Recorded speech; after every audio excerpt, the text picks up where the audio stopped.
Okay. Alright. I'm gonna make sure the thing goes live.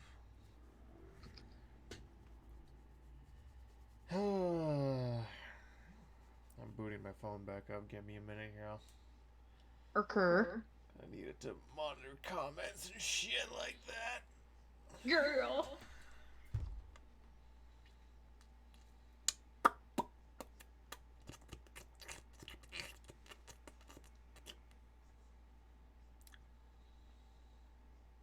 And then after the chapter read, I'm going to pop myself in some mini pizzas. Okay. Because Zach deserves a little treat. Yes.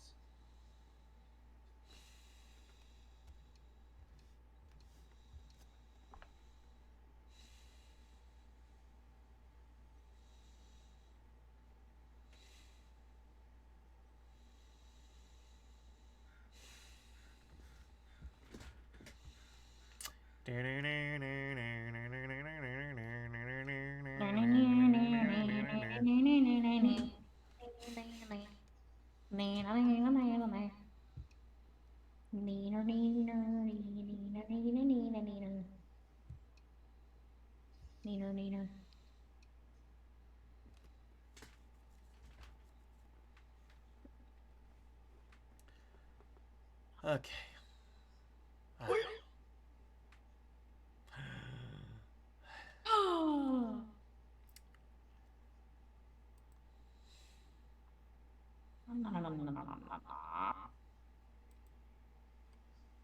Are you ready? Yep. War ready.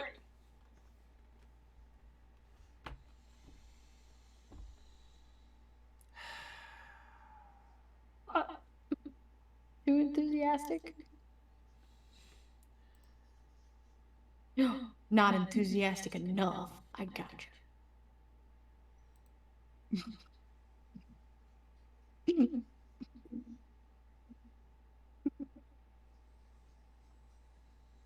The shit I put up with.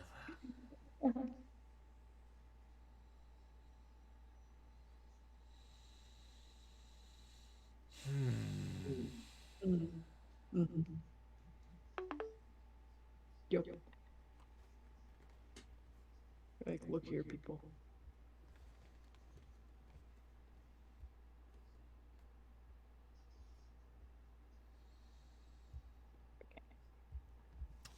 Okay.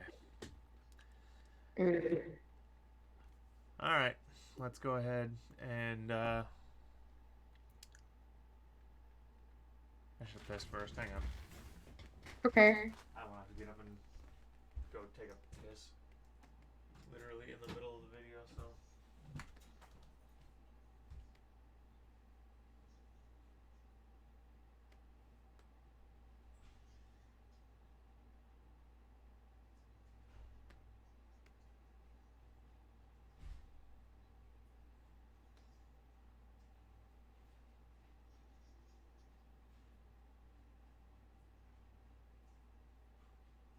It will. Okay.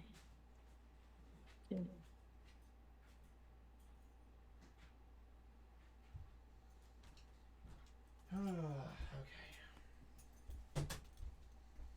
Alright.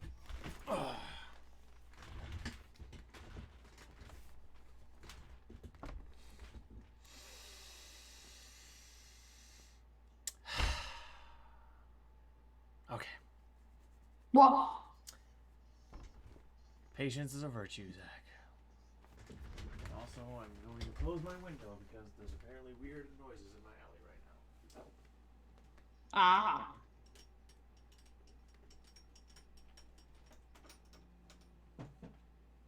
Oh my.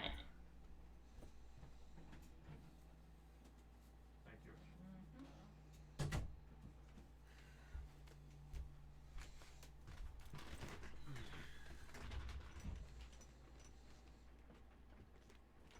Okay.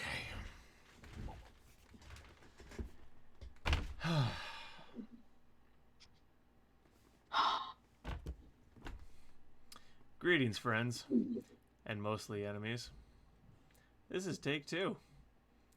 I recorded an hour of footage, but I only actually recorded half of it. So now we're doing it live, and you get what you get.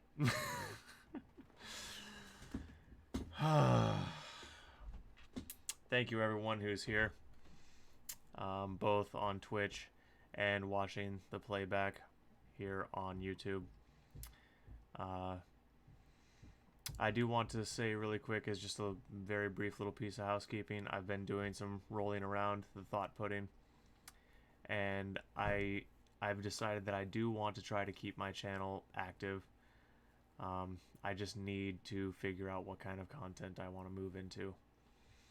But I'm nursing some ideas in the back of my head, so just be patient, give me some time, and hopefully I can start putting out content again semi-regularly, or hopefully with a regular schedule.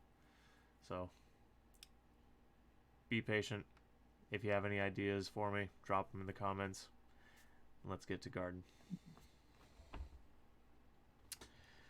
The Garden of Lies, Chapter 25. Unload the traps. Take two.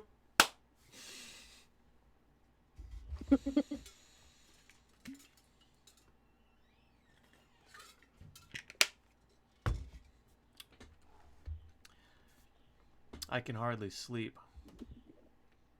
I wake up several times when my dreams treat me to images of various horrible fates that might have or currently be befalling Angel. By the time dawn rolls around, I feel more like I was wrestling all night rather than sleeping. My shoulder is starting to feel close to normal, but when I go outside to dehydrate, it's still full of blood. That's gonna be a problem if it doesn't stop soon. At breakfast, we take accounting of injuries, and me and Murday talk a little shop about a hunch I have. We have to leave earlier than we have previously because the forest is a few miles farther than the slab. I unapologetically ride Goliath to save my kidney. Along the way, I try to figure out where Angel might be, but it's a tall order considering I have such scant information. I know her and Rendas's team are members of the Forgotten. They seem to be working on some kind of recruiting mission, and I can infer based on what I have seen that I was the subject of that mission. But what makes me so important if my inference is correct? Why risk 4 Forgotten agents to try recruiting me? Or is my sense of self-importance blinding me, and they actually have another goal altogether? Why did Rendas and Bastion act shaken when I asked about the rendezvous? Roxy said Angel got herself involved in the rebellion. And what did she mean by that? How does all of this tie into Angel going missing? This is all too coincidental to be the work of random thugs or slavers. It seems all but certain that the Grand Council is at the root of her disappearance. But if that's the case, how can I ever hope to get her back? She could be anywhere by now. I can't help but wonder what my life would have been like had Engiel never taken me to his private home.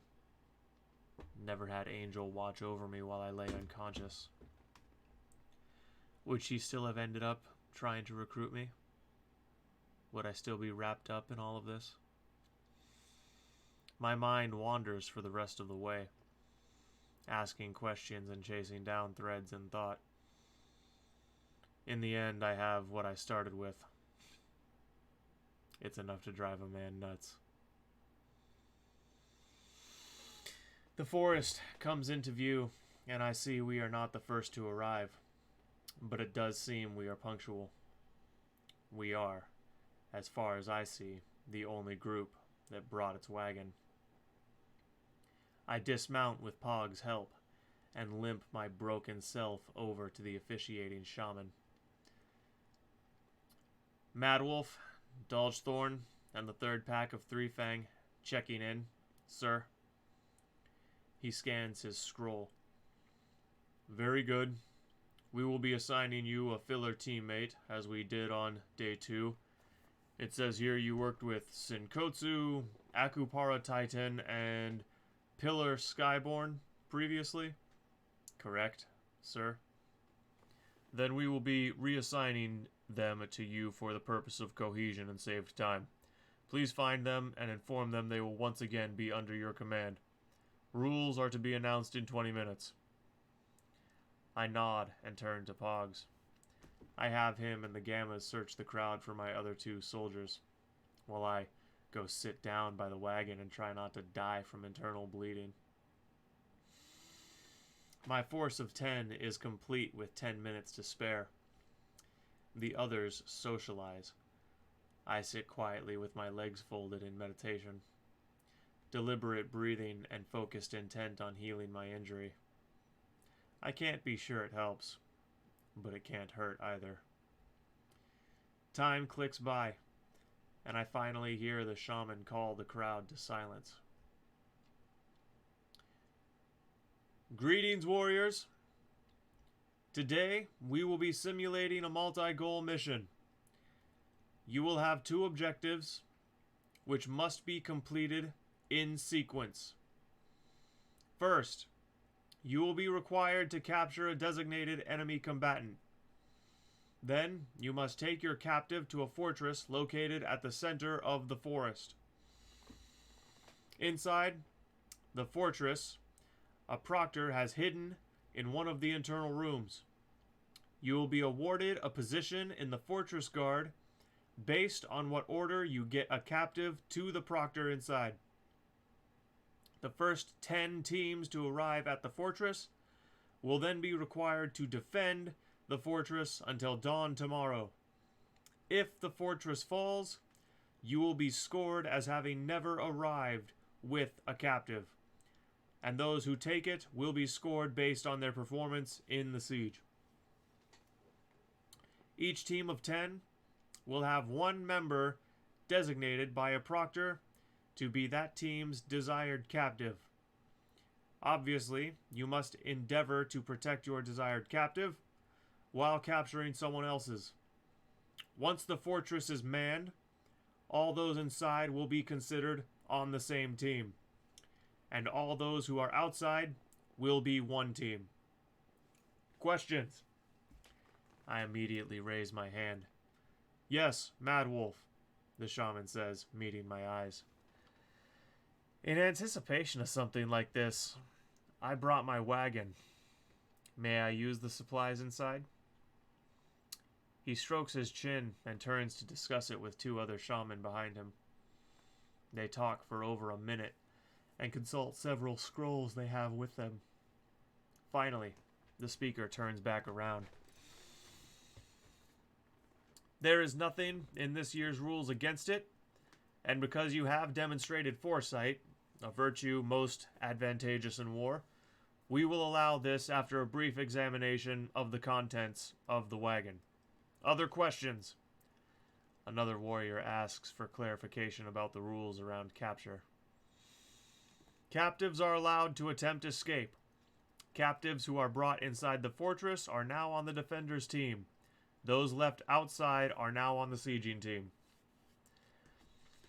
Another warrior asks for information about the geography of the forest and the design of the fortress. The shaman tells him to find out for himself, and that seems to conclude the questions. We will be calling you forth one by one to assign you a starting position from our map. A final word. Dozens of proctors are scattered throughout the forest and inside the fortress. The rules about maiming and killing will be strictly enforced. Do not think you are not being watched. He starts calling up team leaders. When he calls me, I rush over to receive my starting position so I can begin planning. The shaman points to a marker on the map at the northwest end of the oblong forest. A shaman is positioned around the forest borders to let each group know that is their starting point. You have 30 minutes to get there. Once it is time to start, you will hear a loud boom. Go. I nod my head and get my group moving. I am immensely grateful, I thought, to bring my damn horse. The run might literally kill me otherwise. Oh, hey, Chad. Yeah. Caitlin, I'm getting... Hang on. I'm getting feedback from you. Let me see if this fixes it. I'm reading from my novel, Chad.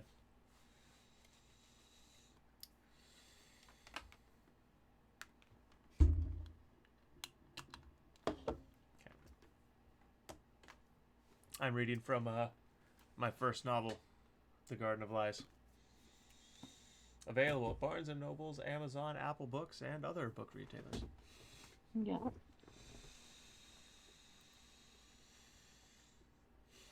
Yeah.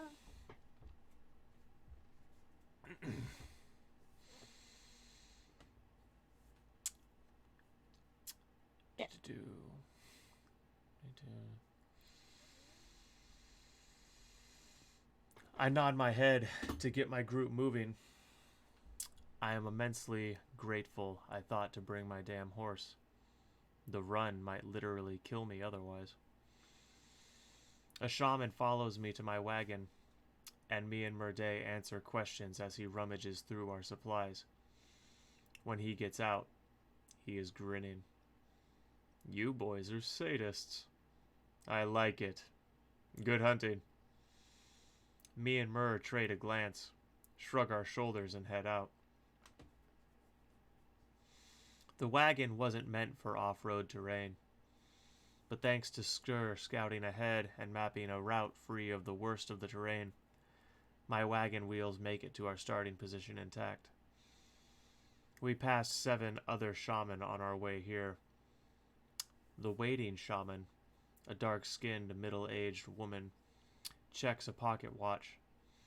Then she approaches Pillar and ties a long red cord around her neck, marking Pillar as our designated capture target. You all have 2 minutes until start. Good luck. With that, she unceremoniously starts walking into the forest. Circle up. My pack surrounds Goliath. Notably, my horse does not freak out. He does noticeably tense, but it's a world of improvement from before. I issue orders. Pillar doesn't like that she's been reduced to a male pigeon in my plan, but even she can't deny the male pigeon is crucial to the plan. Pogs and Kira protest my health until I make one more change to avoid further damage of my kidney. I would answer questions, but the shaman signals the start with what sounds like a thunderclap.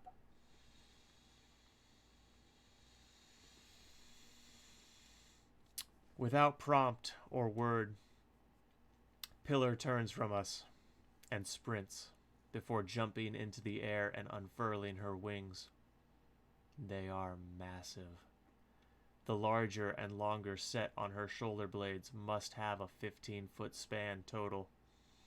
The smaller set on her low back falls a few feet short of that, maybe a 9 or 10-foot span. The light shimmers off the glistening snow-white feathers as she beats her wings with such force that she creates dust devils on the ground beneath her. She folds one ankle over the other and hooks her feet together and tucks her arms tightly to her chest as she rises and rises. She only takes about 5 minutes to ascend, scout the sky, and return, giving us an amazingly detailed report of the landscape, and even some enemy movement inside the forest where the canopy was thin and exposed them. Outstanding work, Pillar. Everyone, disperse.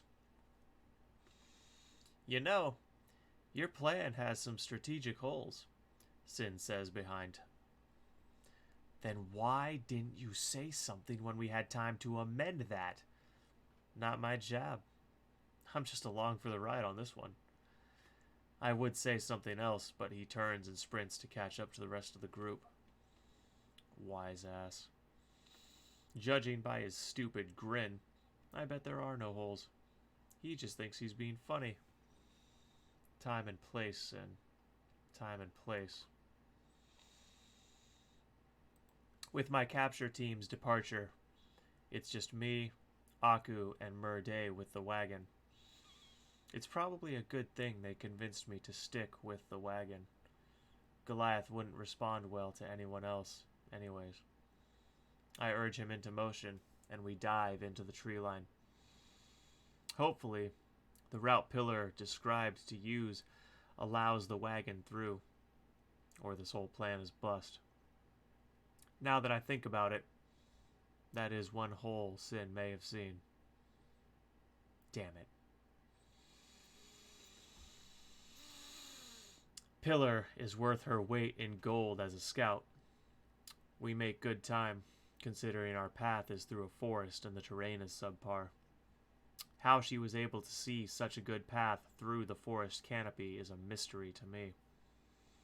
Aku struggles to keep pace, and I can't slow down or let him on the wagon. His weight might break an axle or a wheel. The Achilles heel of the war shells rears its ugly... Well, normally you would say head with that expression, but it's the Achilles heel. But rears its ugly heel does not sound right. Wait, what the hell is wrong with me? Focus, Dolge. We round a natural bend in the terrain and find the first of our personal obstacles, an enemy scout. The snake sees us and immediately 180s into the tree line. Murday is no steer guild, but he has long legs and a good sense of terrain. I'm willing to bet he can run down a snake. I howl, signaling Pillar to direct Murday from the air. Me and Aku push forward to the fort. Murday reports back about 10 minutes later. Pillar circles overhead. Knocked him out cold, hung him hogtied from a tree. Somebody get this man a beer, I shout, smiling. Murday grows a few inches in ego alone. We press forward, and I hear a screech eerily similar to what you might hear from an eagle. Pillar is signaling we have arrived at the marker to dismount and hide the wagon. I scan around until I see the spot she obviously intended. A small hill with one side being 90 degrees to the ground, with thick bushes around it, offers a great spot to tuck the wagon and cover it. We hastily, but thoroughly as possible, camouflage the wagon before departing to meet up with the capture team. Pillar uses her uncanny sight and guides us with ear-piercing screeches. If she was next to me, I'm sure she could make my ears bleed. Murday catches Kira's scent, and I howl to let Pillar know she can go stealth mode. We continue tracking our friends. 20 minutes we run, slowed down so much by my injury that even Aku has no trouble keeping pace. Until finally Stir jumps over a shrub to our right and falls in line with us as we run. He informs us his group found where an enemy group has been making a mad dash for the fort. We think they somehow already captured someone. Take Murday. Intercept them. Don't let them make it to the fort. Me and Aku will be there to back you up ASAP. I say between pained breaths. Stir nods, and my two friends sprint forth to reinforce Amnes's capture group. Do you need me to carry you? Aku says. What? No, I'm fine. You're slowing us down. We can be there sooner if I do, he says. Can I really be moving that slow because of my kidney? When I think about how much fucking pain I am in, and the fact I used to depend on the mountain to get me through stuff like this, I determine the answer is yes. Yes, I can be moving that slow. I fall behind Aku a bit, then charge up and jump onto his back. It would have hurt less to stop and do it gently, but this was cooler, and it saved my pride a bit. Onward, noble steed! I cry out. He laughs and picks up speed. Using my nose and a pointed finger, I direct him. We run for a while until I tap his shoulder and tell him to stop. I go into a light jog and beckon him to follow, using a hand signal to stay low. Pine needles and loose dirt catch my footsteps as I proceed. If Aku wasn't with me, I could move in relative silence. But his steps land with a thudding impact like a small horse. The sound of conflict fills my ears, and when I round a large tree, my pack can be seen waging a battle for captives with the enemy. But it's not just my pack and the opposing group. There are so many bodies. This conflict involves 3, maybe 4 different groups. It's hard to say for sure. One of the first things I can make out is Amnis spinning elegantly through the fray. Kira close behind. Where Amnis's swords go, blood wells. Steergold and his axe hack furiously at Ray's shields, breaking them to splinters. His ferocity in battle has come a long way since the hunt, and while he definitely is not the centerpiece, I think I would feel the most pride watching Class. The man transformed from the puniest wimp you could ever meet to an exemplary warrior. His sword and shield thrust and slash relentlessly, and with power and precision. Aku moves to join, but I grab his arm. No, not yet. We have the element of surprise. Best to use it wisely. I say quietly from our vantage point. War shells do not hide in shrubs when blood is spilling, he says. Well, you're an adoptive wolf today, so sit still and shut up, I inform him. The battle progresses. No one really gains ground. Everyone is just getting gradually more tired and chewed up by the fray. I scan, searching and searching, until I find it. The objective. There, Aku, you see it? I point. I do, he says. Please retrieve it for me, sir. He chuckles. You got it, he says as he rises from his crouch. He charges into the small clearing where this is all taking place.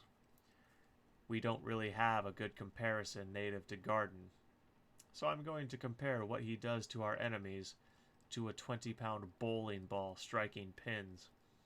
He doesn't slow down a bit as he charges through them and swats them aside. Even a smaller warshell crumbles under Aku's blow. My group cheers and fills in around him. They secure a captive with no more than 10 seconds after Aku begins smashing through the fray. I howl, signaling to retreat, and everyone falls back on me. No choice now. I have to run. I make the change and do my best not to pass out in pain. It only takes about 30 seconds, and I can hear the first of our pursuers coming. Pogs! I cough up blood. Rear guard! He literally barks an affirmative, and I hear more than see him take up the position. With his long-reaching warhammer and imposing size and strength, he can stop any single opponent cold. Hell, any 3 or 4 if he was allowed to squash them. We make it back to the wagon, and Aku hastily throws our luggage inside before helping me get it uncovered and turned around. I mount Goliath, and we take off down the path full speed. I howl, and Pillar screeches back, letting me know our path is clear for now. I just have to hope Goliath can get us to the fort before any enemies intercept us. Stir runs up alongside me. Boss, Pogs got caught up with the enemy. Orders? How many were there? 3 when he turned to face them. Turn around and help him, then catch up. Steerguild breaks off to comply. We proceed through the forest as fast as I can, as fast as I think the wagon can take it. Moments come as frenzied, strung out bits of awareness. Pillar signals that we are almost to the fort. And after our next turn, I see it. The large concrete fortress is surrounded by walls roughly 20 feet high. It appears to have 4 towers aligned with the cardinal directions. The towers rise at least 50 feet into the air, and at the base of the north tower we are approaching, a large gate is hovering about 7 feet off the ground. I have to slow the wagon down. Aku! The gate!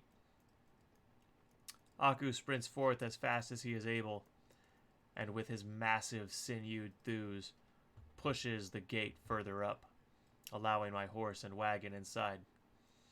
My friends all make it in, except for Pogs and Stir. Everyone is here. I dismount, and when I turn, I'm facing a group of 3 shifters, about 20 feet away, who are pointing knocked arrows at me. You have a captive? No shit, I say, coughing. Why else would I be here? They lower their arrows. Sorry. Had to make sure. Some of the groups have come into the fort to try to take their teammates, the one in the middle says. She seems to be in charge. By her smell, I'm assuming Cait.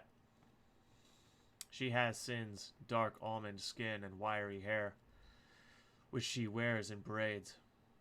Her face is round and confident. Didn't think that was legal, I say, confused. Shaman didn't specifically say, did they? Guess some of our peers are okay working in the gray area. I nod my head. I'm about to say something, when a wheezing cough bends me over and has me struggling for breath. Kira comes up and places a hand under my chest to help support me. You okay, Dulge? I give her a thumbs up, lying. The shaman proctor is in the basement under the kitchen, through the door. The cat with the bow points. Down the 5th hall, on the left. Go get your orders so we can get more help defending. You heard the lady. Aku, Amnes, go. Aku pulls our captive from the wagon, and the 2 go to get our orders. I walk up to the cat. Mad Wolf, Dulge Thorn, I hold out my hand. The cat shakes it. Vona, these are my friends, Urkok and Bonway. I nod to them. Then I turn and start addressing my pack. Class, Kira, Sin. Go get Pogs and Stir. We need to get everyone inside and start setting up our defense. You sure that's the best course of action? Sinkotsu asks, a stupid grin on his face. What? Are you trying to pick a fight with me today? Go! Kira and Class take off. Sin hesitates for a moment, shakes his head at me, then scoffs and catches up to the others. Seriously, what is with him today? Murday, get up on those walls and check the perimeter. See how we're greeting our guests. Murday smiles, what is possibly the wickedest smile I have ever seen on the man. He runs off to make it so. Vona informs me that my pack is the 5th pack to make it into the fort with a captive. Assuming she's honest, she was 3rd. The 1st and 2nd are apparently guarding the south gate. Amnes returns now. Aku is still carrying our prisoner. I ask why. Apparently, prisoners are still in play until the final group reports to the basement dweller.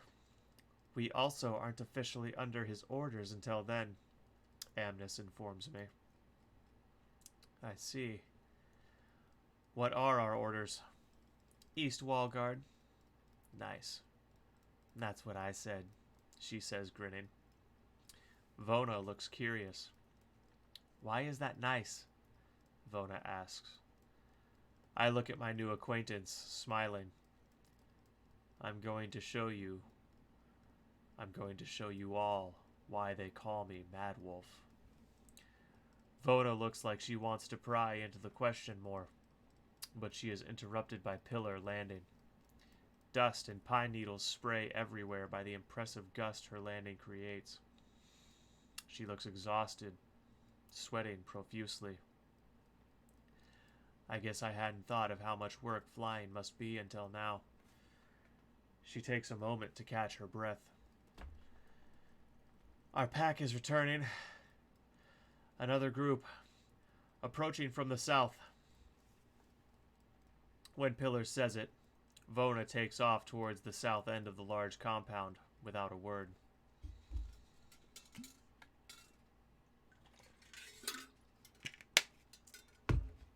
I take stock for a moment. The outer wall of the fortress is a massive circle, but inside, the buildings built onto the sides of the walls make it a square. Under the north and south towers, tunnels lead to the two gates. Stairs lead up to the top of the wall on either side of the east and west towers. Stables have been erected in the northwest corner of the fort. The northeast corner has a small building that could be a storage shed, and the southeast section of the interior of the wall is dominated by the main building, where Amnis and Aku went, and where I suspect all the major facilities and housing is. I'm still looking around when Murr shows back up. He starts filling me in. I tell him to wait until everyone else is here, and in the meantime, I park our wagon near the stables and secure Goliath. After a few more minutes, the rest of our pack shows up. A little worse for wear, but all accounted for and in one piece. Murr fills us in on the perimeter, and I issue orders. I send Class to find me the commanders for the other 4 walls. Vona is among them, along with a war dog and a snake. I tell them my plan and the gist of what's in the wagon. They look at me like I'm crazy.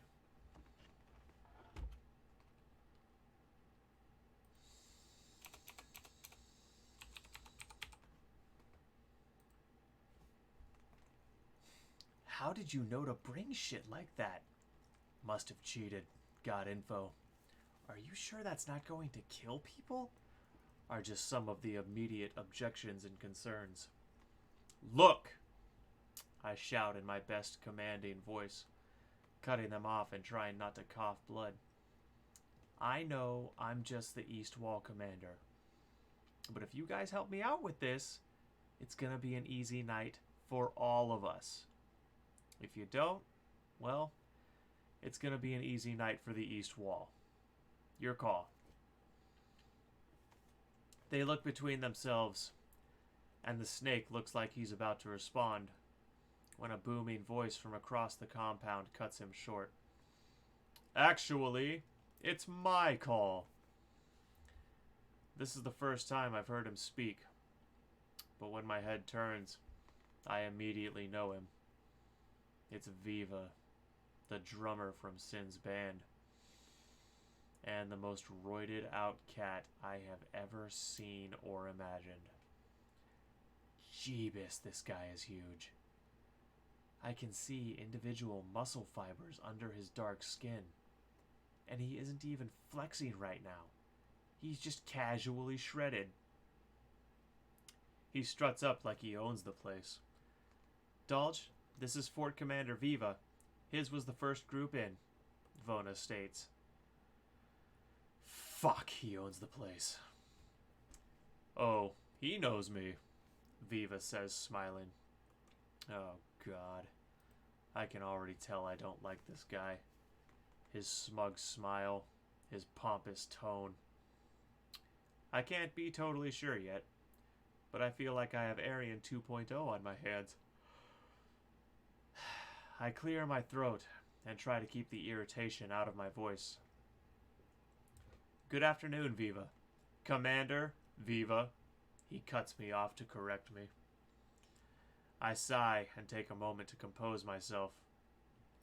Good afternoon, Commander Viva. I was just informing my fellow wall guard commanders about a strategy I devised, which would make defense of the fort a walk in the park, or a lovely moon night stroll atop the walls, if you please. I see. Do tell, East Guard Commander. I tell him. He nods his head through my explanation, occasionally making sounds of acknowledgement. I finish up, and he is quiet for a moment, thinking. No, is all he says in reply. It takes everything in me not to go for this jackass's throat. Stupid son of a bitch doesn't even have a title, let alone match my rank. But because he wasn't injured and didn't bring a wagon full of goodies, he's in charge. Let me out. He'll be dead in 3 heartbeats. Shit!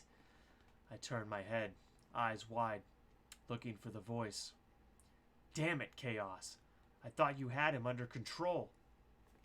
It is like containing poison gas in a cloth sack, Dolge. Everyone is staring at me, confused, concerned, scared, or in Viva's case, like I'm an idiot. Feelings mutual, buddy. I clear my throat. Sorry. Next brain. Commander, would you be willing to tell me why you won't let me execute my plan? I do not owe you an explanation. Commander, I think if you take a moment to, he stomps up into my face. He towers over me. He must be a few inches shy of 7 feet. I stare at him regardless. East Guard Commander, you will follow the plan I have laid out to the other commanders, or you will be relieved of command. That is final. He says it like he expects me to lick his feet after he's finished. My heartbeat is thundering in my ears. My claws flex. I just know I could bite his throat out before he could react. No, stop. Calm down, Dolge. Close your eyes. Let the cold take you.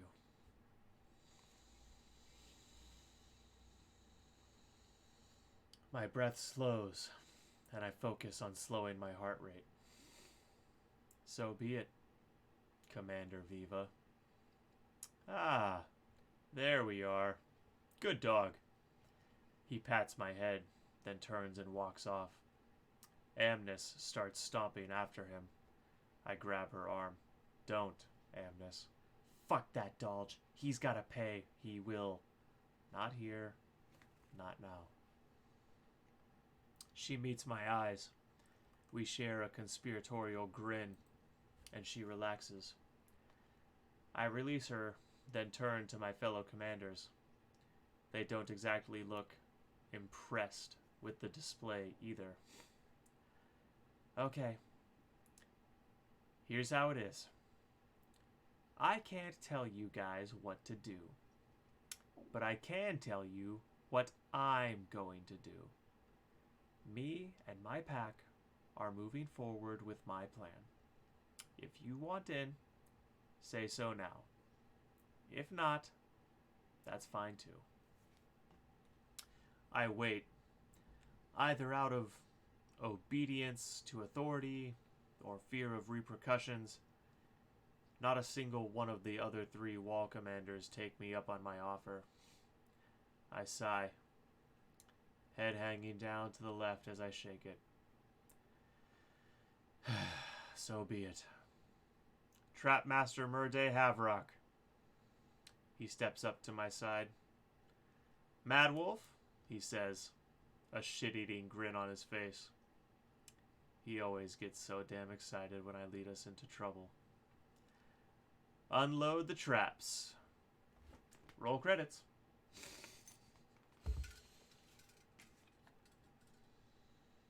Yeah. for anyone that might be confused, the roll credits thing, that's just me being a smartass. Yeah.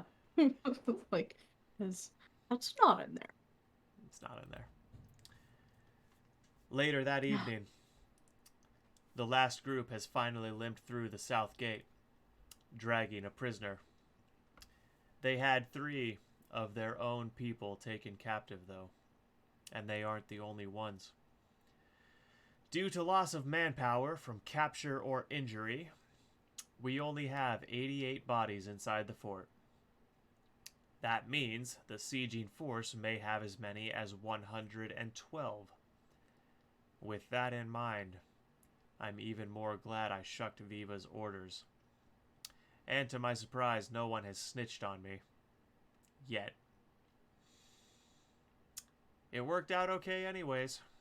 We only had enough to cover 2 walls at best, Mur says. Partial trapping of each wall would have made everyone's night easier, though, I say. Murday shrugs. Fuck 'em? He offers. Me, Class, Amnis, and Sin, who are all within earshot, laugh.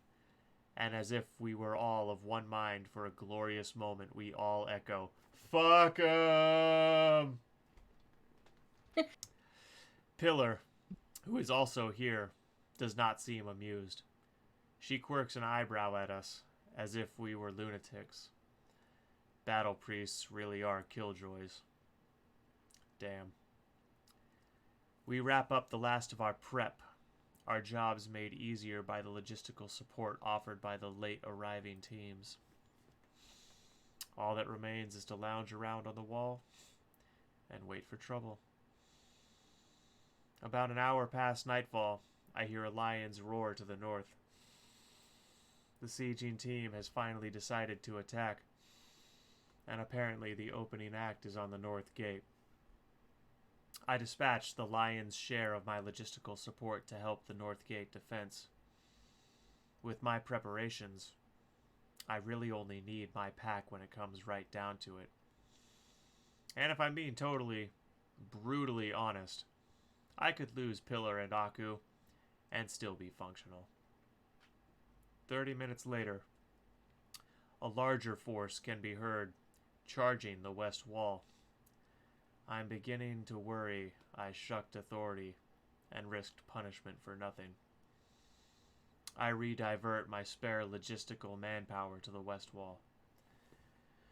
Me and Murday have been sitting on the side of our wall drinking mead from our horns and discussing the design of a few of our traps.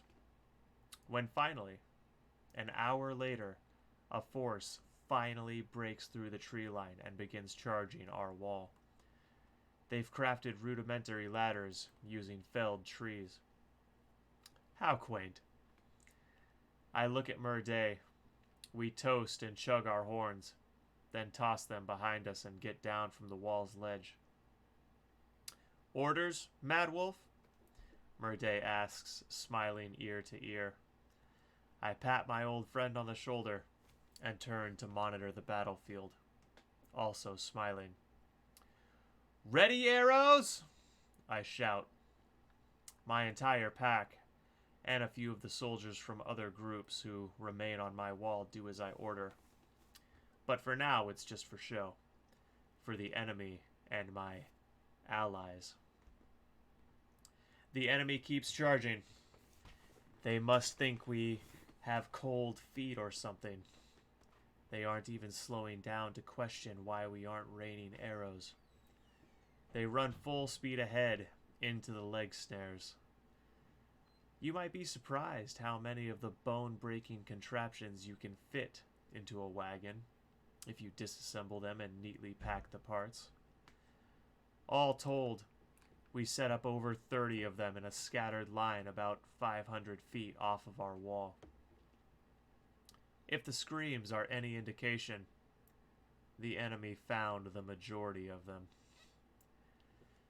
The enemy's advance all but stops as they literally trip over each other. Trees fall out of hands, and friends stop to pry open mechanical jaws and free their friends' mangled legs. While setting up I worried briefly that I might be pushing the envelope on the no maiming rule. But in the words of my good friend, fuck 'em. A few legs were clearly broken. Those men are done for the night. Maybe the trial. The rest reorganize and press back in. Wearier now, but still, they must rush the wall and ascend, lest our blunted arrows fill them up like pincushions. I can't fault them for trying. I can, however, fault them for being stupid.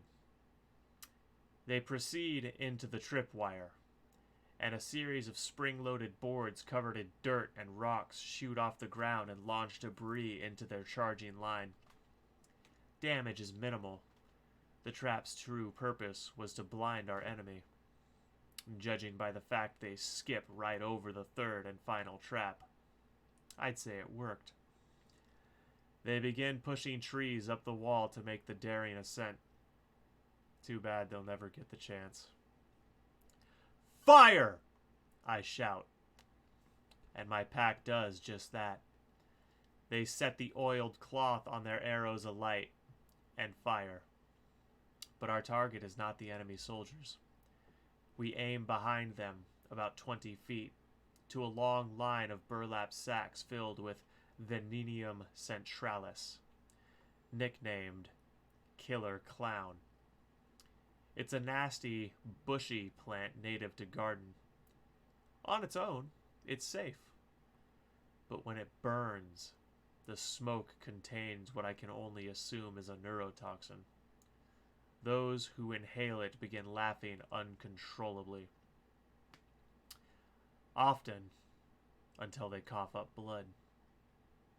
If exposure continues, the subject will fall asleep and become paralyzed for several hours.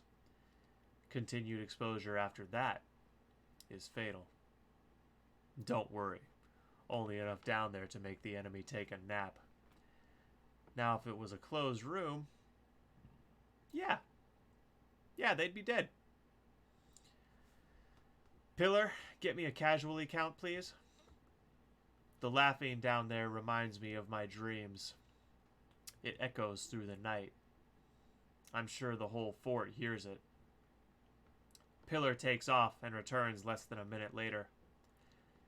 43 enemy combatants lay poisoned or with broken legs, Mad Wolf. Not a bad haul for having barely lifted a finger in actual combat. That's damn near half the enemy force down there. The war is won, I dare say. Cheerio, lads.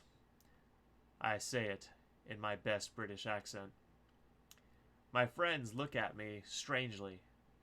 Shit. That's another Earth culture reference.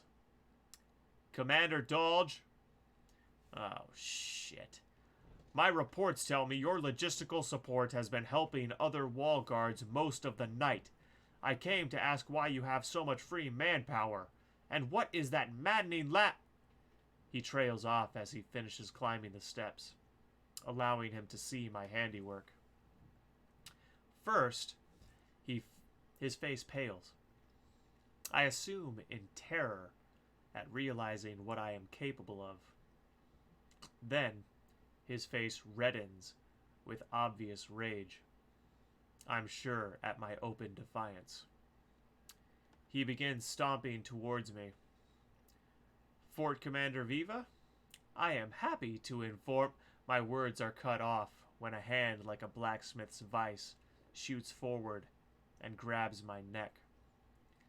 I explicitly forbade your plan of action, East Wall Commander.